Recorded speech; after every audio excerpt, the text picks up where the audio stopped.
கங்கா ரொம்பவே தனியாக உட்காந்து ஃபீல் பண்ணி அழுந்துட்டுருக்காங்க. இவ்வளோ நேரம் ஆகி இன்னும் இந்த மனுஷன் வீட்டுக்கு வரலையே, அது மட்டும் இல்லாமல் நம்ம திட்டின திட்டில் வீட்டை விட்டு போயிட்டாரா அப்படி சொல்லிட்டு ரொம்ப கோவத்தில் உட்காந்து அழுந்துக்கிட்டு இருக்காங்க. ஏன் அந்த பைத்தியக்காரத்தனப்படி பேசுகிறேன்னு தெரியலையே, அது அவரோட மனசு எவ்வளோ நோக்கடிச்சுக்கணும் கொஞ்சம் கூட யோசிக்காமல் முட்டாள்தனமாக இப்படி பேசிட்டுமே அப்படி சொல்லிட்டு ரொம்ப தனியாக உட்காந்து ஃபீல் பண்ணி கண்ணீரோடு அழுந்துக்கிட்டு இருக்குங்க. இதெல்லாம் கவனிச்சு நம்ம விஜயம் கவர்மெண்ட் கங்கா கிட்ட நேராக போகிறாங்க. அக்கா எதுக்காக இப்படி தனியாக உட்காந்து அழுந்துட்டு இருக்காக்கா அப்படி சொல்லி கேட்குறாங்க. என்னை மன்னிச்சிருக்கா, அவர் நான் நிறைய தப்பாக பேசிட்டேன் உங்கள் மாமாவை. உங்கள் மாமா இன்னும் வீட்டுக்கு வரல, சாப்பிடவும் இல்லை, எனக்கு ரொம்ப பயமாக இருக்குது அப்படி சொல்லிட்டு ரொம்ப ஃபீல் பண்ணிட்டுருக்கேங்க. இந்த கவனிச்சு நம்ம விஜய் வந்து நீங்கள் அப்படிலாம் எதுவும் நினைக்காதீங்க, அவர் உங்களை விட்டுட்டு எங்கேயும் போக மாட்டார், அது மட்டும் இல்லாமல் அவர் எங்கே இருப்பாங்க நல்லாவே தெரியும், வாங்க உங்களை நான் கூட்டிகிட்டு போகிறேன் அப்படி சொல்லிட்டு நம்ம கங்காவையும் நம்ம காவேரி சேர்த்து கூட்டிகிட்டு போகிறாங்க. அங்கே போய் பார்த்தா நம்ம குமரனை வந்து வேலைக்கு மேலே வேலை செஞ்சு செம்ம டயர்டாக அப்படியே படுத்துடுறாங்க.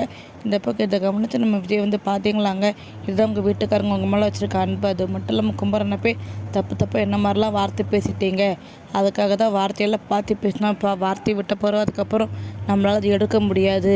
இங்கே பாருங்கள், உங்கள் புருஷன் உங்களுக்காக இவ்வளோ நாள் நான் ஒரு ஆக பார்க்கலாமா 4 நாள் கஷ்டப்பட்டு உழைச்சி இன்றைக்கி தான் டயர்டாக படுத்துருக்காரு, இல்லைன்னு தெரியலையா அவர் உங்கள் மேலே எந்த அளவுக்கு அன்பு வச்சுருக்காரு சொல்லிட்டு இதை போய் புரிஞ்சுக்காம இப்படி நடந்துக்கிட்டிங்களா. அது மட்டும் இல்லாமல் அன்பெல்லாம் இப்படி வெளிக்காட்டினா மட்டும்தான் தெரியும்னு அவசியம் கிடையாது, நம்ம கூட இருந்தாலும் சரி இல்லாட்டும் சரி அன்பு இருக்கணும். அது மட்டும் இல்லாமல் நம்மளை அவங்கள புரிஞ்சுக்கிட்டால் மட்டுமே 2 பேரும் சந்தோஷமாக வாழ்க்கையை வாழ முடியும் அப்படி சொல்லிட்டு ரொம்ப நம்ம கங்காவுக்கு அட்வைஸ் பண்ணுறாங்க. இதெல்லாம் பார்த்தா கங்காவும் கண் கலங்கிக்கிட்டு நம்ம மன்னிச்சிடுங்க விஜய், நான் மிகப்பெரிய தப்பு பண்ணிட்டு தான், அவரை புரிஞ்சுக்காமல் நிறையவே அவரை காயப்படுத்தியிருக்கேன், அது தப்புன்னு நல்லாவே நான் புரிஞ்சுக்கிட்டு இதுக்கப்புறம் அவர்கிட்ட இந்த மாதிரிலாம் நான் நடந்துக்கவே மாட்டேன், அது மட்டும் இல்லாமல் அவர்கிட்ட போய் உடனே மன்னிப்பு கேட்கணும் அப்படி சொல்கிறாங்க. இதெல்லாம் பார்த்தா நம்ம காவேரியும் என்ன பாருக்கா, மாமா உம்மளை எந்த அளவுக்கு அனுப்பிச்சுக்கு நல்லாவே தெரியும், அது மட்டும் ஒன்று உனக்காக பார்த்து பண்ணார், கங்காவுக்கு அது பிடிக்கும் இது பிடிக்கும் அப்படி சொல்லிட்டு, அது மட்டும் இல்லாமல் ஆனால் இந்த அளவுக்கு இவ்வளோ பெரிய ஆர்டர் எடுத்து பண்ணியிருக்காருன்னா நீ எவ்வளோ அன்பு உம்மளை வச்சுருப்பாரு, இனிமையாட்டும் மாமா புரிஞ்சுக்காக்க இந்த மாதிரிலாம் பேசாத அப்படி சொல்கிறாங்க. உடனே நம்ம கங்காவும் கண்கலங்கிக்கிட்டே அப்படியே குமரனே பார்த்துட்டு இருக்காங்க. குமரனை பார்த்துட்டு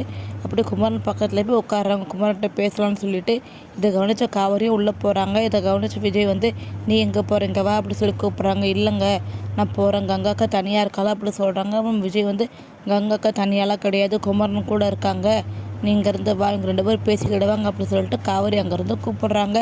நம்ம காவேரி வந்து கங்காவை குமரன்கிட்ட தனியாக விட்டுட்டு போவாங்களா, நம்ம காவேரி பயந்த மாதிரியே நம்ம கங்கா மறுபடியும் ஏதாட்டும் குமரன் மனத்தை காயப்படுத்துவங்கள பொறுத்து வந்து நம்ம வரப்போகிற வீடியோவில் பார்த்து தெரிஞ்சுக்கலாம். தேங்க்யூ ஃபார் வாட்சிங்.